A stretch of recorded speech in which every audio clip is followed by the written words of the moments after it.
you, Chief Secretary. The first question from Oliver Kazunga is directed to Honorable Nanyoka. Thank you very much, Honorable Chairman. Thank you very much, Honorable Chairman.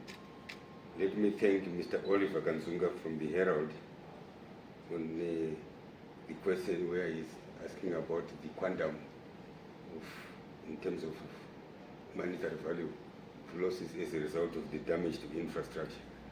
I think what the first point that we need to understand is urban mining has created pain and suffering to ordinary citizens in the respective municipalities or cities that we are referring to. The damage caused to land set aside for social amenities which includes schools, clinics, and many other social amenities, which now the municipality has to identify another piece of land, come and service, which is a cost, and then get government or the municipality to come and build these social amenities. The damage to the road network has got a massive impact to the movement of goods and services through vehicles.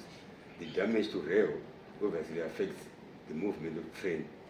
We did not quantify this in terms of how many dollars have been lost, but we've quantified them in terms of the negative impact to economic activities that ordinarily would have taken place between, say, Bindura and Shamba through the damage of the railway.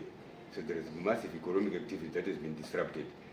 The disruption to the economic activities in terms of the road network that has been decimated, again, those are huge costs in terms of disruption of economic activities. But we're not looking at it from a dollar sign perspective. We're looking at it from the broader picture of economic activity disruption as a result of these illegal mining activities.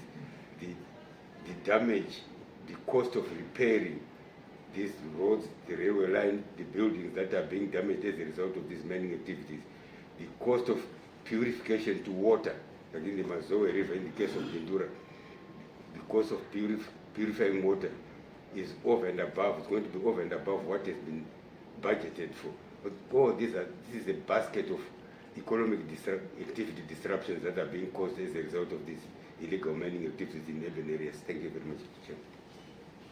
Thank you, Honorable Minister.